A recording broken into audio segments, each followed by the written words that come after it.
Hello students, গণিত প্রকাশ নবম শ্রেণী, আজ 17তম পাঠ। আগের দিন আমরা 3-এর দাগে 8-এর অঙ্কটা পর্যন্ত করেছিলাম। এবার 9-এর থেকে শুরু করব। আজকের ক্লাসে যারা নতুন এসেছো তারা আগের ক্লাসগুলোর লিঙ্ক পেতে ডেসক্রিপশন বক্সে লিঙ্কে ক্লিক করে আগের ক্লাসগুলো সব পেয়ে যাবে। তোমরা দেখে নিও। তোমাদের প্রত্যেকটা ক্লাস যদি ধারাবাহিকভাবে পরপর অনুসরণ করো তাহলে অঙ্কে কোনো ভীতি থাকবে না, এটা আমি আশা রাখি। তাহলে আজকে শুরু করা যাক। তাহলে দেখো, অঙ্কটা আছে 0.001001। তাহলে x = 0.001001001001। তাহলে 1000x নিলাম, 3টে ঘর, তার জন্য 1000x নিলাম। তাহলে 1000x সমান কী হবে? 3 ঘর সরবে, অর্থাৎ 1.001001001001। তাহলে x = কত? আবার ওইটা আবার লিখলাম, পুনরায় লিখলাম। তাহলে নিয়ে বিয়োগ করে দিলাম, বিয়োগ করলে 999x সমান 1। তাহলে x = 1/999। তাহলে 0.001 সমান হচ্ছে 1/999 পেয়ে গেলাম। এবার নেক্সট অঙ্ক দেখো, পরের অঙ্কটা 0.163। তাহলে x = 0.163 তাহলে 1000x 3 ঘর সরবে, 163. তাহলে 2 থেকে 1 বিয়োগ করে পেলাম 1 নম্বরটা, এটা 1 নম্বর, এটা 2 নম্বর, এটা 1 নম্বর, এটা 2 নম্বর। তাহলে 2 থেকে 1 বিয়োগ করে পেলাম 999x সমান 163। এগুলো বুঝতে পারছো নিশ্চয়ই। তাহলে x = 163/999। তাহলে কী দাঁড়ালো না, 0.163 = 163/999। বোঝা গেল? তাহলে আমরা 3-এর দাগে অঙ্ক শেষ করে দিলাম। এবারে 4-এর দাগে অঙ্কে যাব। 4-এর দাগে বলেছে যে 4টি সংখ্যা লিখি যাদের দশমিকের বিস্তার সসীম ও অনাবৃত্ত। অর্থাৎ অসীম এবং অনাবৃত্ত, অর্থাৎ ভাগ করে মিলবে না। বোঝা গেল? নন টার্মিনেটিং এবং নন রেকারিং, এগুলো এরকম আমরা কি করে লিখব? ঠিক আছে, দেখো এখানে লেখা আছে যে অমূলদ সংখ্যাকে দশমিকে বিস্তার করলে অসীম অনাবৃত্ত দশমিক সংখ্যা পাবো, অর্থাৎ নন টার্মিনেটিং এবং নন রেকারিং। এবং যে সংখ্যা দশমিকের বিস্তার অসীম অনাবৃত্ত দশমিক সংখ্যা, সেই সংখ্যা হচ্ছে অমূলদ সংখ্যা। যেমন 0.101101 এর ইনফিনিটিভ চলতেই লাগবে, এটা একটি অমূলদ সংখ্যা, কারণ এটা অসীম এবং আবৃত্ত নয়। তাহলে এই ধরনের সংখ্যা আমাকে দেখতে হবে। তাহলে দেখো, আমি অমূলদ সংখ্যা √2 এবং √11 এর দশমিকে বিস্তার লিখব ভাগ পদ্ধতির সাহায্যে। এগুলো আগে আমরা দেখেছি, আবার একবার দেখছি। এই পদ্ধতিটা নিশ্চয়ই তোমরা জানো, যদি না জানো আর একবার দেখে নাও। দেখো 2 আছে, এটাকে আমরা 1কে 1 দিয়ে গুণ করবো। ডান দিকে দেখো, 1কে 1 দিয়ে গুণ করবো। প্রথমে একবার গেল, 1কে 1 দিয়ে গুণ করলাম, মাইনাস হলো 1 এলো, যায় না। তাহলে দশমিক দিলাম, দশমিক দিলে এখানে ডবল শূন্য পাওয়া যায়, 2টো শূন্য পাওয়া যায়। হলো, এবারে 4 দিয়ে, এবারে 1টা এখানে ডবল হয়ে গেল, 2 হয়ে গেল। এইবারে এখানে যা সংখ্যা দেবো সেই সংখ্যা দিয়ে গুণ করতে হবে। যদি 4 দিই তাহলে 4 × 24 = 96 হলো। তাহলে বিয়োগ করলে 4 হলো, আবার দশমিকের জন্য ডবল শূন্য পেলাম, আবার এইটা ডবল হয়ে গেল 24। হ্যাঁ, তাহলে এখানে 4টা ডবল হয়ে গেল, অর্থাৎ 8, এই 14টা 28 হয়ে গেল, কারণ 4 দিয়ে গেছি। এখানেও 4 লিখতে হবে, এখানেও 4, এখানেও 4, 14টা 28 হয়ে গেল। এবার 28টা আবার তোকে 1 দিলে পরে 1 দিয়েই গুণ করবো, তাহলে 281, বিয়োগ করলে 119, আবার ডবল শূন্য পেলাম। এবার এখানে 1 দিয়েছে 141, তাহলে 141 হচ্ছে 282, 282 আবার 282কে কত দিয়ে গুণ করলাম দেখো, 282কে 4 দিয়ে গুণ করলাম, তাহলে 4 দিয়ে গুণ করলে আবার এখানে 4 লিখলাম, এবার 4 দিয়ে গুণ করলে 11296, বিয়োগ করলে 604, ডবল শূন্য পেলাম। দেখো বুঝতে পেরেছো কিনা বলে দাও। তাহলে এখানে আবার এটা ডবল হয়ে এখানে এলো, ডবল হয়ে মানে এখানেও বসাবো ওখানেও বসাবো, আবার দেখো এখানে 282, এই যে 282 এটা ডবল হয়ে এখানে এলো। এবার 1 দিয়ে গুণ করলাম, আবার একবার এলো, তাহলে এটা আবার এখানে 1 এলো। এইভাবে কিন্তু অঙ্কটা চলেই যাবে, অর্থাৎ মিলবে না কিছুতেই। তাহলে √2 কী দাঁড়ালো? √2 একটা অমূলদ সংখ্যা। কেন না, এর বিস্তারটা অসীম, আবার অনাবৃত্ত। বোঝা গেল? √11ও তাই, ওইভাবেই যদি আমি ভাগ করে দেখি তাহলে আমরা লিখতে পারি √2 এবং √11 এই অমূলদ সংখ্যা। আমি বুঝিয়ে দিচ্ছি কেন আমরা 4টে লিখব। এরকম আমরা যদি √4 লিখি তাহলে কি সেটা হবে? তোমরা একটু চিন্তা করো। এরকমভাবে আমরা √3, √5, √7 এবং √17 এগুলো হচ্ছে কি অসীম এবং অনাবৃত্ত, অর্থাৎ ইংরেজিতে বলে নন টার্মিনেটিং বা নন রেকারিং। তাহলে কেন হলো, কীভাবে হলো, সেটাও কিন্তু আমি বুঝিয়ে দিলাম। এরপরে নেক্সট অঙ্ক দেখো। নেক্সট অঙ্ক 5-এর। আচ্ছা, 5-এর 7 ও 9-এর 7 এর মধ্যে 3টি ভিন্ন অমূলদ সংখ্যা লিখি। তোমরা একটু নিজেরা ভাবো, আমি তারপরে করছি। দেখো 5-এর 7 এবং 9-এর 7 আছে তো, এবারে আমরা এইগুলোকে ভাগ করে দেখব সংখ্যাটা অ্যাকচুয়ালি কত, কোন অমূলদ সংখ্যা বেরোলো। তাহলে 5-এর 7 এবং 9-এর 7 আমরা ভাগ করে অমূলদ সংখ্যা দুটো বার করব। তারপরে ওই সংখ্যা দুটোর মধ্যবর্তী অমূলদ 3টি সংখ্যা আমরা বের করব। তাহলে শুরু করা যাক। দেখো ভাগটা আমি করে দেখাচ্ছি। 5 আছে, 5 দিয়ে যায় না, তাহলে দশমিক দিলাম, 0 নিলাম, তাহলে কত দাঁড়াবে? 7 7 49, 1 দশমিক জন্য 0 পেলাম, আবার একবার গেল, 7 থেকে 7 3 হলো, দশমিক 0 পেলাম, 4 7 28, তাহলে 2 এলো, দশমিক জন্য 0 পেলাম, 7 2 14, 6 দশমিক জন্য 0 পেলাম, 7 8 56, 4 0, 3 7 4 7 18, 5 7 35, 6 7 42, তাহলে 5 7 35, 5 7 35,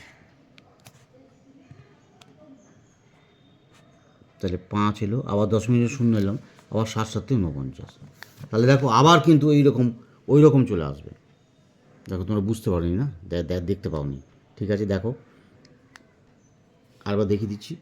এখানে 7 দিয়ে করছি, প্রথমে 7 7 49 হলো, 1 এলো, 0 এলো, 0 পেলাম, তাহলে 7 থেকে 7, তাহলে আবার 3 বিয়োগ হলো, তাহলে 3 হলো, তাহলে আবার 4 7 28 দিয়ে গেল, ঠিক আছে। 2 0 এলো, তাহলে 2 7 2 56, তাহলে 6 আবার 6 এলো, 6 0 এলো, তাহলে 7 8 56, 4 0 এলো, 4 0 এলো, পরে মানে 5 7 35, 35 নামলো, এবারে 5 এলো, 0 দশমিকের জন্য পেলাম, 7 7 আবার 49, 7 7 49,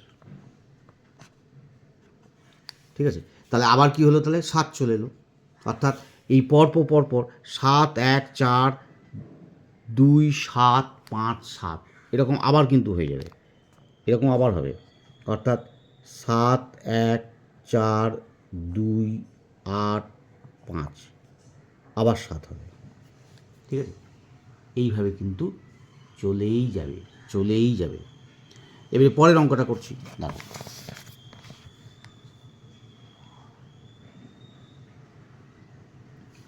তাহলে 5-এর 7 আমি লিখতে পারি যে 5-এর 7 ইজিক্যাল টু 0.714285714 2857।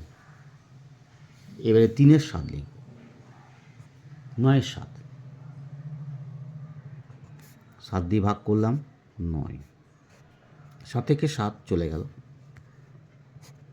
তাহলে 2 এলো, দশমিক, 0, 7 দুগুণে 14, 6, 0, 7 8 56, 4, 0, 5 7 35, 5, 0, 7 7 49, 1, 0, 7 1 7, 3 0, 3 7 21, না 4 7 28, 4 7 28, 2 0, 7 দুগুণে 14, 6, 0, 7 8 56, 4 0, 5 7 35, 5 0, 7 7 49, 1 0, 7 1 7, 3 0, 4 7 28, 2 0। তাহলে আমরা কি পেলাম, যে 2 8 5 7 1 4, 7 দুগুণে 14, আবার 2 এলো, 7 দুগুণে 14, 6 0, 7 8 56, আবার কিন্তু এইভাবে চলে আসবে, আর 5 7 1 4, 2 8 5 7 1 4, আবার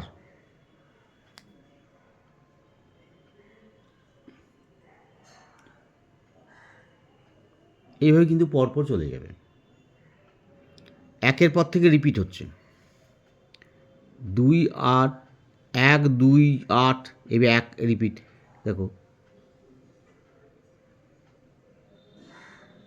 7 পর্যন্ত 1 থেকে 7 হচ্ছে, আবার 1 থেকে 7 হচ্ছে, এরকম রিপিট কিন্তু চলে যাবে। তাহলে আমরা কি লিখব, দেখো এই জায়গাটা ভালো করে বুঝে নাও।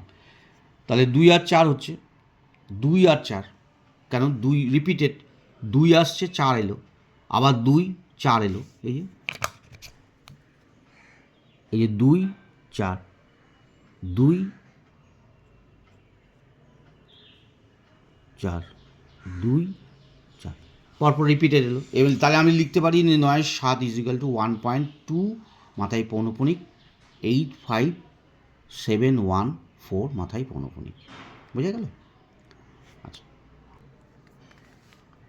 অতএব 5-এর 7 ও 9-এর 7, হ্যাঁ, এর মধ্যবর্তী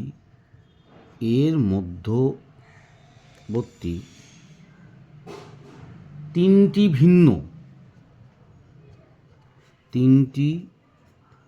ভিন্ন অম্লদ সংখ্যা কি হবে বলো? দেখো এখানে এইটা বেরোলো আর এখানে এইটা বেরোলো, তাহলে এখানে দেখো 1 থেকে শুরু হয়েছে, আর এখানে 0.1 থেকে শুরু হয়েছে।